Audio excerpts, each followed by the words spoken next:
Alors après avoir téléchargé et installé Revit, on va voir comment le configurer. Donc là, vous avez lancé Revit pour la première fois, et donc vous allez tomber sur cette interface. Composée de deux zones, la zone projet ici en haut avec les 4 derniers projets ouverts sur cette machine, et en bas la zone famille avec les 4 dernières familles ouvertes sur cette machine. Pour ouvrir les options de Revit, on va aller dans le menu fichier ici. Alors pour les anciennes versions, il n'y a pas le menu fichier, vous cliquez sur le menu d'application, le R de Revit. Alors déjà dans ce menu, on peut voir le bouton nouveau, ouvrir, enregistrer sous, exporter, suite workflow, fermer le projet, quitter Revit et ici les options. Alors dans cette boîte de dialogue, donc dans les options de Revit, il y a vraiment que certains onglets qui vont nous intéresser, qui vont être importants. Alors propriété générale, ici rien de très important, vous allez pouvoir configurer vos intervalles d'enregistrement. Ici moi j'ai mis 30 minutes, bon, le nom d'utilisateur, voilà, rien de très important dans cet onglet. Interface utilisateur. Alors ici dans le ruban on a plusieurs onglets. Moi j'ai tout activé ici, tout est coché, donc j'ai tous les onglets. Mais par exemple si vous travaillez dans un bureau architecture, vous n'aurez pas besoin de l'onglet structure.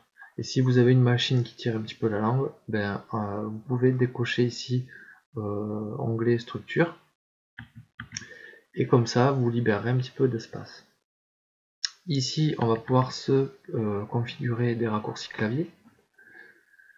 Alors moi j'en ai pas à vous fournir ici, mais vous pouvez toujours le faire manuellement. Option de double clic, activer la page des fichiers récents au démarrage. Ok. Ici vous allez pouvoir choisir votre thème, sombre ou clair. Donc moi ici je le thème sombre. Utiliser l'accélération graphique matérielle si elle est disponible. Ensuite, justement en parlant de la carte graphique, si votre carte graphique est bas de gamme, je vous conseille de décocher ici, lisser les lignes à l'aide de l'anti-crénelage. Ici vous allez pouvoir choisir vos couleurs donc d'arrière-plan, moi j'ai mis en blanc, la couleur de sélection et de présélection, et les couleurs pour les messages d'alerte, les messages d'erreur. Moi je vous conseille de changer la couleur de sélection et de présélection, puisque par défaut c'est du bleu, c'est la même couleur, et on ne sait pas quand on est en présélection ou en sélection. Donc moi je vous conseille de changer. Vous voyez j'ai pas mis tout à fait le même rouge, et j'ai activé ici la seule transparence. La taille du texte en compte temporaire, l'arrière-plan transparent, ok.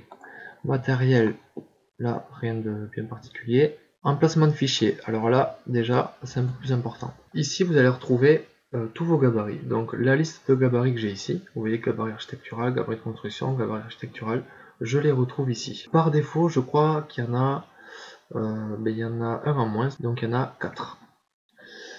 Pour ajouter un gabarit, vous venez cliquer sur le petit plus ici, vous allez faire apparaître une ligne, vous cliquez sur la ligne dans la colonne chemin, et vous allez chercher votre fichier .rte qui sont les formats de gabarit. Ici, les chemins par défaut des utilisateurs, ne touchez pas à ces chemins, c'est des chemins que configure Revit lorsque vous l'installez, et c'est lorsque vous allez charger des familles, Revit va vous proposer la bibliothèque par défaut. Par contre, si vous êtes fait une bibliothèque de famille, vous pouvez vous la rajouter ici en cliquant sur emplacement.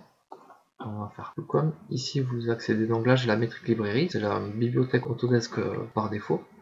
Celle-ci pareil, et moi j'ai juste rajouté celle-ci, famille 2017, et j'ai configuré le chemin ici.